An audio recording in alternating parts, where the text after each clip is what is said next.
Okay जी, so students next हमारा topic है introduction two database. हमने प्रीवियस जो टॉपिक पढ़ा था उसमें हमने वॉन न्यूमैन आर्किटेक्चर के बारे में पढ़ा था और नेक्स्ट हमारा जो लेक्चर है वो अब डेटाबेस आर्किटेक्चर के बारे में है। इस लेक्चर के अंदर हम डेटाबेस की बेसिक्स को पढ़ेंगे और देखेंगे कि डेटाबेस होती क्या है, उसकी हिस्ट्री क्या है और उसमें कौन कौन से ऐसे बेसिक कॉन्सेप्ट्स हैं जो पेपर पॉइंट ऑफ व्यू से इंपॉर्टेंट है। स्टार्ट करते हैं। तो डेटाबेस बेसिकली कहलाती है shared collection of logically related data. इसको कॉन्सेप्ट को समझने के लिए हम सबसे पहले थोड़ा सा हिस्ट्री में आते हैं। देखें प्रीवियसली क्या होता था, जब हमें किसी भी ऑर्गेनाइजेशन का कोई डेटा स्टोर करना होता था तो हमारे पास हर ऑर्गेनाइजेशन के अंदर जितने भी डिपार्टमेंट्स हैं उन सब डिपार्टमेंट्स के लिए हमारे पास सेपरेट प्रोग्राम्स होते थे। जैसे यहाँ पर देखें लिखा हुआ collection of programs that perform services for end user, each program manage its own data. पहले क्या होता था, फॉर एग्जांपल अगर हमारे पास एक रजिस्ट्रेशन का डिपार्टमेंट है तो उस रजिस्ट्रेशन डिपार्टमेंट में एक सॉफ्टवेयर चल रहा होगा या एक प्रोग्राम चल रहा होगा जिसको हम बोलेंगे कि रजिस्ट्रेशन का प्रोग्राम है, और वो जितना डेटा है अपना वो जिन फाइल्स में स्टोर कर रहा है, जिन डेटा फाइल्स को वो यूज़ कर रहा है वो सारी कहलाएंगी रजिस्ट्रेशन की फाइल्स। ठीक है, तो ये रजिस्ट्रेशन का प्रोग्राम अपनी फाइल्स मेंटेन कर रहा है, ये अकाउंट्स का प्रोग्राम जो है वो अपनी अकाउंट्स की सेपरेट फाइल्स मेंटेन कर रहा है। अच्छा, जब इस तरह क्या होता है हमारे पास कि जब हमारे पास डिफरेंट डिपार्टमेंट्स यानी कि डिफरेंट प्रोग्राम्स, हर प्रोग्राम अपनी अपनी सेपरेट फाइल मेंटेन करने लगता है तो उससे क्या होता है कि डेटा डुप्लीकेशन के इश्यूज आते हैं। लेट्स सपोज हम कहते हैं कि ये जो रजिस्ट्रेशन और अकाउंट्स डिपार्टमेंट है ये किसी एक स्कूल के डिपार्टमेंट्स हैं, तो जाहिर है जो बच्चा रजिस्टर हुआ है उसका रिकॉर्ड भी यहाँ मौजूद है और जो उस बच्चे की फ़ी की डिटेल है वो अकाउंट्स वाले दोबारा रख रहे हैं। लेट्स सपोज हमारे पास एक स्टूडेंट है अली, उसने रजिस्टर किया तो अली का नाम, फादर नेम, CNIC और उसकी क्लास वगैरह जिस क्लास में वो रजिस्टर हुआ है वो डेटा यहाँ पर रजिस्ट्रेशन फाइल्स में मौजूद है। जब अकाउंट्स डिपार्टमेंट वाले उसके अकाउंट्स मैनेज करेंगे, उसकी फ़ी डिटेल्स बनाएंगे या उसके फ़ाइन वगैरह की डिटेल्स बनाएंगे, तो जाहिर है वो अलग से फिर अली का नाम दोबारा से स्टोर करेंगे, उसका फादर नेम स्टोर करेंगे, वो किस क्लास का है, उस पर कितने चार्जेस हैं। तो क्या होगा, नाम, फादर नेम, कॉन्टैक्ट वगैरह ये सारी इन्फॉर्मेशन अगेन क्या होगी, डेटा डुप्लीकेट होना शुरू हो जाएगा। यहाँ पर भी सेम डेटा पड़ा होगा, यहाँ पर भी सेम डेटा पड़ा होगा। अब जब डेटा बार बार रिपीट होता है तो उससे प्रॉब्लम्स क्या आती हैं, उससे प्रॉब्लम्स ये आती हैं कि अगर यहाँ पर जो डेटा में चेंजिंग आएगी वो डेटा में जो चेंजिंग होगी वो यहाँ पर अपीयर आपके पास नहीं होगी, इन अकाउंट्स फाइल्स के अंदर वो डेटा में जो चेंजिंग्स होंगी वो अपीयर नहीं होंगी। तो इस तरह हमारे पास डेटा डुप्लीकेशन की वजह से डेटा इनकन्सिस्टेंसी के इश्यूज़ आ सकते हैं और डेटा इनकरेक्टनेस के इश्यूज़ आ सकते हैं। और जब डेटा आपके पास डुप्लीकेट हो रहा होता है तो वो ऑफकोर्स आपके स्टोरेज स्पेस भी ज़्यादा यूज़ कर रहा होता है। ठीक है, तो इन सारे इश्यूज़ को रिजॉल्व करने के लिए हमने सेंट्रलाइज सोल्यूशन अचीव किया है, जिसके अंदर हमने कहा कि हमारे पास जो डेटाबेस होती है वो शेयर्ड कलेक्शन होता है डेटाबेस के। जितने भी डिपार्टमेंट्स हैं वो अपना सारा डेटा एक ही जो स्टोरेज है या एक ही सेंट्रलाइज लोकेशन के ऊपर स्टोर करेंगे। सारा डेटा आपका इन्हीं सेंट्रलाइज लोकेशन के ऊपर ही आकर स्टोर होगा। तो इस तरह जो आपका डेटाबेस है वो बन जाता है शेयर्ड कलेक्शन, जो कि होता है किस डेटा के, जो आपस में रिलेट कर होते हैं, यानी कि रजिस्ट्रेशन का डेटा, एडमिशन का डेटा, एग्जाम का और अकाउंट्स का, ये अप टू सम एक्सटेंट ये डेटा आपस में रिलेट करता है। तो सारे का सारा डेटा हम क्या करते हैं, उठा के सेम ही जगह पर रख देते हैं और उस डेटा को शेयर कर देते हैं। तो ये ब्रीफ हिस्ट्री थी और डेटाबेस का इंट्रोडक्शन था। अब आगे चलते हैं कि डेटा जो हमारे पास फाइल मैनेजमेंट सिस्टम, जैसे मैंने आपको कुछ लिमिटेशंस एक्सप्लेन की, तो उससे क्या हो रहा है कि separation and isolation of data, ये लिमिटेशंस थी फाइल मैनेजमेंट सिस्टम की कि डेटा क्योंकि डिफरेंट आइसोलेट हुआ हुआ है, डिफरेंट प्रोग्राम्स के अंदर डिफरेंट अपनी अपनी फाइल्स मेंटेन कर रहा है हर प्रोग्राम, तो डेटा आइसोलेट मीन्स अलग अलग पड़ा है, डेटा सारा एक जगह पर नहीं पड़ा हुआ। फिर इसी तरह डुप्लीकेट हो रहा है डेटा, क्योंकि बार बार हर डिपार्टमेंट अलग से डेटा स्टोर कर रहा है। डेटा इंडिपेंडेंस मीन्स कि एप्लीकेशन प्रोग्राम जो यहाँ पर चल रहे हैं, फॉर एग्जांपल ये जो रजिस्ट्रेशन का प्रोग्राम चल रहा है, हो सकता है कि ये जो डेटा स्टोर करता है ये पहले नंबर के ऊपर उस स्टूडेंट का नाम स्टोर करता है, फिर उसके बाद उसका फादर नेम स्टोर करता है, फिर कॉन्टैक्ट इन्फॉर्मेशन स्टोर करता है। तो इस तरह उसका सीक्वेंस चेंज हो सकता है। तो जो डेटा होता है आपका वो डिपेंड कर रहा है एप्लीकेशन प्रोग्राम के ऊपर। एप्लीकेशन प्रोग्राम ने जिस तरह डेटा आगे भेजना है फाइल्स के अंदर आके वो डेटा उसी तरह एज इट इज़ स्टोर हो जाना है। ठीक है, डेटाबेस में बल्कि ये काम नहीं होता। डेटाबेस में हम टेबल्स और कॉलम्स यूज़ करते हैं, तो वो कॉलम के नाम के साथ डेटा सेंड किया जाता है। फिर इनकम्पैटिबल फाइल फॉर्मेट्स, उस वक्त जो हमारे पास एप्लीकेशन प्रोग्राम्स होते थे वो ज़्यादा फाइल्स के फॉर्मेट सपोर्ट नहीं करते थे। मोस्टली जो सपोर्ट किया जाता था फॉर्मेट वो टेक्स्ट फॉर्मेट स्टोर किया जाता था, यानी कि सपोर्ट किया जाता था। वहाँ पर जितना भी डेटा है हमारे पास वो टेक्स्ट फॉर्मेट की फाइल्स के अंदर स्टोर होता था। इसी तरह ही जो एप्लीकेशन प्रोग्राम्स हैं उनके अंदर लिमिटेड सेट ऑफ क्यूरीज हैं, वो डेटा ज़्यादा से ज़्यादा सेव कर सकते थे, रिट्रीव कर सकते थे, अपडेट कर सकते थे। कम्प्लेक्स ऑपरेशन जैसा कि सब फ़ी का सम करके लेकर आना, मैक्सिमम फ़ी निकालना, सबसे कम फ़ी निकालना, इस तरह की कम्प्लेक्स क्यूरीज वो नहीं चला सकते थे जो हमारे पास पुराने फाइल मैनेजमेंट सिस्टम के सॉफ्टवेयर से। इसी के अगेंस्ट जो हमारे पास डेटा बेस आ जाती है उसके अंदर क्योंकि सारा डेटा शेयर हो रहा है, रिड्यूस रिडेंडेंसी मीन डुप्लीकेशन, कि क्योंकि डेटा सारा का सारा एक ही जगह पड़ा है तो हमें बार बार डेटा स्टोर करने की ज़रूरत नहीं है। जब डेटा बार बार स्टोर नहीं होगा तो वो डुप्लीकेट नहीं होगा, जब डुप्लीकेट नहीं होगा तो वो डेटा इंटेग्रिटी मेंटेन हो जाएगी, यानी कि डेटा करेक्ट भी हमारे पास रहेगा, उसके अंदर इनकन्सिस्टेंसी नहीं आएगी, इनकरेक्टनेस के इश्यूज उसके अंदर हमारे पास नहीं आएंगे। और इसी तरह डेटा इंडिपेंडेंट होता है एप्लीकेशन प्रोग्राम्स का, कि एप्लीकेशन प्रोग्राम्स हमारे पास डेटाबेस में भी होते हैं, लेकिन डेटाबेस मैनेजमेंट सिस्टम के साथ जो एप्लीकेशन प्रोग्राम्स काम करते हैं वो कॉलम के नाम के साथ हमारे पास डेटा भेजते हैं। तो वो कॉलम कहीं भी किसी भी सीक्वेंस में पड़ा है वो एज इट इज़ डेटा आके उसी कॉलम में स्टोर होता है, आगे पीछे डेटा स्टोर नहीं होता।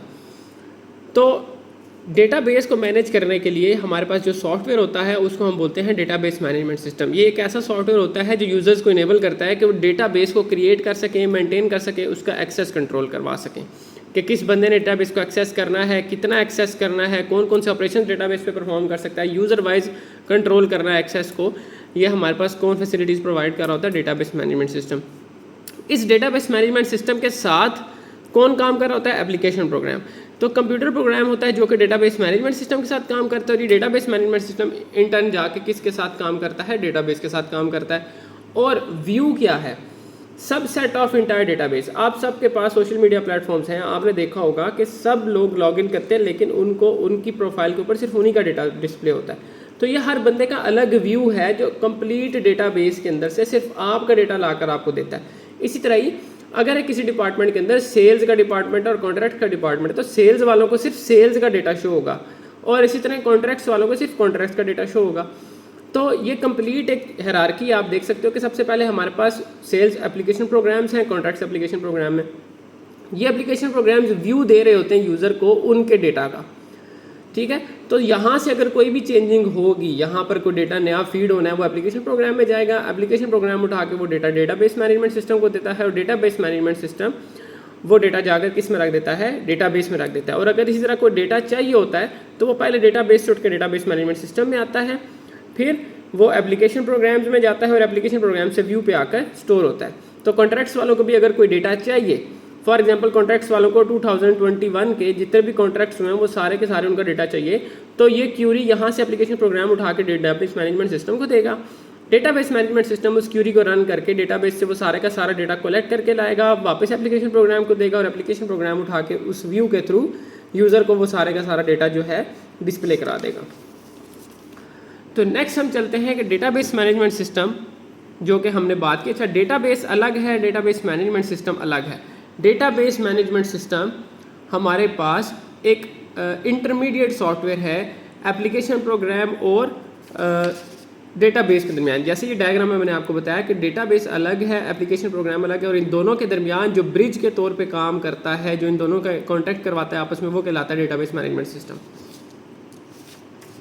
तो इसकी सर्विसेज क्या होती हैं? सबसे पहले तो ये डेटाबेस को डिफ़ाइन करने का अलाउ करता है यूज़र को, किसके थ्रू? डेटा डेफिनेशन लैंग्वेज के थ्रू। डेटा डेफिनेशन लैंग्वेज एक ऐसी लैंग्वेज है जो कि डेटा टाइप स्पेसिफाई करवा सकती है, स्ट्रक्चर स्पेसिफाई करवाती है और कंस्ट्रेंट अप्लाई करवाती है।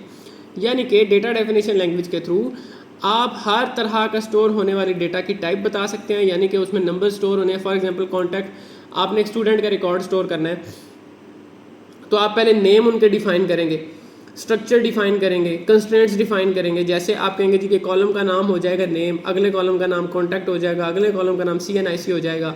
जो नेम है उसकी टाइप होगी अल्फ़ाबेट्स, यानी कि उसमें सारे स्ट्रिंग्स स्टोर होंगी, अल्फ़ाबेट स्टोर होंगे। जो कॉन्टैक्ट है उसमें नंबर स्टोर होंगे, तो ये डेटा टाइप्स हो गई। फिर इसी तरह ही कंस्ट्रेंट्स के जो फ़ोन नंबर है या कॉन्टैक्ट नंबर है वो 11 करैक्टर या 13 करैक्टर से लंबा नहीं हो सकता। इस तरह की सारी कंडीशन आप लगा सकते हैं डेटा डेफिनेशन लैंग्वेज के थ्रू। फिर इसी तरह जब डेटा हमारे पास आ जाता है तो डेटा बेस पे ऑपरेशंस परफॉर्म करने के लिए जो लैंग्वेज हमारे पास यूज़ होती है उसको हम बोलते हैं डेटा मैनिपुलेशन लैंग्वेज। इसके थ्रू आप डेटा को इंसर्ट कर सकते हैं, अपडेट कर सकते हैं, डिलीट कर सकते हैं और रिट्रीव कर सकते हैं। इसी के साथ साथ और भी तरह के ऑपरेशंस आप परफॉर्म करवा सकते हो, वो सारे के सारे ऑपरेशंस परफॉर्म करने के लिए आप स्ट्रक्चर्ड क्यूरी लैंग्वेज का इस्तेमाल करते हैं। स्ट्रक्चर्ड क्यूरी लैंग्वेज में डेटा मैनिपुलेशन लैंग्वेज और डेटा डेफिनेशन लैंग्वेज मोस्टली ये दोनों इसके अंदर एम्बेड हुई हुई होती हैं। इसी स्ट्रक्चर्ड क्यूरी लैंग्वेज के थ्रू आप ये दोनों काम परफॉर्म करवा सकते हो, क्योंकि इन दोनों का कम्बिनेशन होती है स्ट्रक्चर्ड क्यूरी लैंग्वेज। तो स्ट्रक्चर्ड क्यूरी लैंग्वेज आप यूज़ करते हो ऑपरेशंस परफॉर्म करने के लिए डेटाबेस के ऊपर स्टेटमेंट्स लिख के। जैसे आप C++ लैंग्वेज में या C लैंग्वेज में डिफरेंट स्टेटमेंट्स लिखते हो, वैसे SQL में भी स्टेटमेंट्स लिखते हो। इसी के साथ साथ DBMS आपकी सिक्योरिटी सर्विसेज प्रोवाइड करता है। यूज़र एक्सेस यानी कि यूज़र नेम पासवर्ड के थ्रू आपको सिक्योरिटी दे सकता है। एक से ज़्यादा लोग अगर इकट्ठे डेटाबेस में ऑपरेशंस परफॉर्म कर रहे हैं तो पैरेलल में उन ऑपरेशंस को चलवा सकता है। कंकरेंसी प्रोवाइड करता है। बैकअप और रिकवरी की सर्विसेज देता है। यूज़र एक्सेसिबल कैटलॉग मींस जितने भी ऑपरेशंस आपके डेटाबेस पे परफॉर्म हो रहे हैं वो कब कब परफॉर्म हुए हैं, किस वक्त परफॉर्म हुए हैं, उन सब का वो कैटलॉग अपने पास रखता है, ताकि आप हर परफॉर्म होने वाले ऑपरेशन का ट्रैक अपने पास रख सको। नेक्स्ट चलते हैं जी, जो डेटाबेस इन्वायरमेंट होता है उसमें कितने किस्म के रोल्स होते हैं, लोग क्या क्या काम परफॉर्म करते हैं उसके अंदर। तो सबसे पहले होता है डेटा एडमिनिस्ट्रेटर। इसका काम होता है डेटा एलिमेंट्स का पता लगाना, उन डेटा को नेम करना और उनके रिलेशनशिप्स को डिफाइन करना। ठीक है, जैसे कि आप किसी ऑर्गेनाइजेशन के अंदर अपना डेटा एडमिनिस्ट्रेटर भेजते हैं कि जाओ उस ऑर्गेनाइजेशन का विजिट करो और हमें देख के बताओ कि हमारी डेटाबेस के अंदर कौन कौन सी चीज़ें होती हैं। वो वहाँ जाता है, वहाँ देख कर आता है जी कि यहाँ पर एम्प्लॉयज़ भी काम करते हैं तो एम्प्लॉयज़ का डेटा भी हमें चाहिए। वहाँ पर कुछ गुड्स सेल हो रहे हैं यानी कि प्रोडक्ट सेल हो रहे हैं, प्रोडक्ट्स का डेटा हमें चाहिए होगा। कुछ वहाँ पर हायर मैनेजमेंट भी बैठी हुई है, कैशियर बैठे हुए हैं। फिर इसी तरह वहाँ पर हमारे पास कुछ प्रोडक्ट कैटेगरीज हैं, उनका डेटा भी स्टोर होना है। तो इन आपस में इन सब के रिलेशन क्या होंगे, प्रोडक्ट्स के, एम्प्लॉयज़ के, कस्टमर के, इन सब के रिलेशनशिप, ये सारा कुछ डिफाइन करता है आपका डेटा एडमिनिस्ट्रेटर। फिर ये सारा कुछ डिफाइन करने के बाद, टेबल्स बनाने के बाद डेटाबेस एडमिनिस्ट्रेटर के पास आता है। इसका काम होता है डेटा को स्टोर करना और उसके अंदर मौजूद इन्फॉर्मेशन को किसमें, डेटाबेस में मौजूद इन्फॉर्मेशन को मैनेज करना और डेटाबेस में नई इन्फॉर्मेशन को स्टोर करना। नेक्स्ट आता है आपके पास डेटाबेस डिज़ाइनर। इसका काम है डेटाबेस को डिज़ाइन करना, लॉजिकली और फिजिकली, ऑन पेपर भी, कॉन्सेप्चुअली भी और फिजिकली भी। क्यूरीज लिख के डेटाबेस को डिज़ाइन करना भी किसका काम है, डेटाबेस डिज़ाइनर का। नेक्स्ट हमने बात की थी कि डेटाबेस मैनेजमेंट सिस्टम के साथ इंटरेक्ट करने के लिए हमें एप्लीकेशन प्रोग्राम्स की ज़रूरत होती है। तो एप्लीकेशन प्रोग्रामर जो होता है वो उन एप्लीकेशंस को डेवलप करता है ताकि डेटाबेस मैनेजमेंट सिस्टम के साथ हम इंटरेक्ट कर सकें। और लास्ट में होता है एंड यूज़र, जिसने इन सारे सिस्टम को यूज़ करना है, इन सारी सर्विसेज को यूज़ करना है, वो कहलाता है एंड यूज़र। तो ये थी हमारे पास रोल्स इन डेटाबेस। और लास्ट में आ जाते हैं कि डेटाबेस के हमने क्योंकि शुरू में एडवांटेजेस देख लिए, डेटाबेस मैनेजमेंट सिस्टम के साथ कौन कौन से ऐसे डिसएडवांटेजेस हैं वो आ जाते हैं। सबसे पहले कंप्लेक्सिटी। जाहिर है फाइल मैनेजमेंट सिस्टम के अंदर हर प्रोग्राम अलग है, सिंपल फाइल्स हैं, आप सिंपली डेटा स्टोर कर रहे हैं। डेटाबेस मैनेजमेंट सिस्टम में टेबल्स का कॉन्सेप्ट, क्यूरीज का कॉन्सेप्ट, बैकअप, रिकवरी, इस तरह के मल्टीपल कॉन्सेप्ट्स आते हैं, तो कंप्लेक्सिटी थोड़ी सी इंक्रीज हो जाती है। ठीक है, नेक्स्ट होती है हमारे पास कॉस्ट। कि डेटाबेस मैनेजमेंट सिस्टम को डेवलप करवाने के लिए, एक डेटाबेस एप्लीकेशन को डेवलप करवाने के लिए आपको प्रॉपर टीम हायर करनी पड़ती है, तो उसकी कॉस्ट इंक्लूड हो जाती है। नेक्स्ट जो होता है कि डेटाबेस सिस्टम्स को चलाने के लिए आपको एक मुनासिब सा हार्डवेयर भी ज़रूरत होता है। काफ़ी ओल्ड टेक के हार्डवेयर के ऊपर आप जब ऑपरेशंस परफॉर्म करेंगे तो आपके सिस्टम की परफॉर्मेंस स्लो हो सकती है। तो हार्डवेयर जो आप परचेस करते हो उसकी कॉस्ट आ जाती है। फिर पुराना डेटा जो आपका पुराने फाइल मैनेजमेंट सिस्टम पे चल रहा है या फिर रजिस्टर्स में मौजूद है या कॉपीज़ में मौजूद है, उन सबको कन्वर्ट कराना डेटाबेस के अंदर, उसकी कॉस्ट इंक्लूड होती है। अपने स्टाफ को डेटाबेस मैनेजमेंट सिस्टम यूज़ करने के लिए, डेटाबेस एप्लीकेशन आपने न्यू बनवाई है उसको यूज़ करने की ट्रेनिंग देने के लिए वो कॉस्ट आ जाती है। और उसी के साथ साथ लास्ट में जो सबसे मेन पॉइंट है कि डेटाबेस क्योंकि एक सेंट्रलाइज्ड सोल्यूशन है, तो सेंट्रलाइज डेटाबेस वाले इन्वायरमेंट के अंदर जब आपकी डेटाबेस फेल हो जाती है या आपका सर्वर डाउन होता है किसी रीज़न की वजह से, तो आपका सारे का सारा जो एक्सेस है डेटाबेस से वो ख़त्म हो जाता है, आपको कोई डेटा एक्सेस नहीं रहती। तो हायर इम्पैक्ट इसका आता है आपके बिजनेस के ऊपर इन केस ऑफ फेलियर। तो ये था ब्रीफ ओवरव्यू के डेटाबेसेस क्या होती हैं, उसके अंदर कौन कौन से कॉन्सेप्ट्स होते हैं, ये सारी चीज़ें आपने देख लेनी है। और अगर आपको कोई कन्फ्यूजन हो तो आप मुझे मैसेज करके पूछ सकते हैं। Thank you.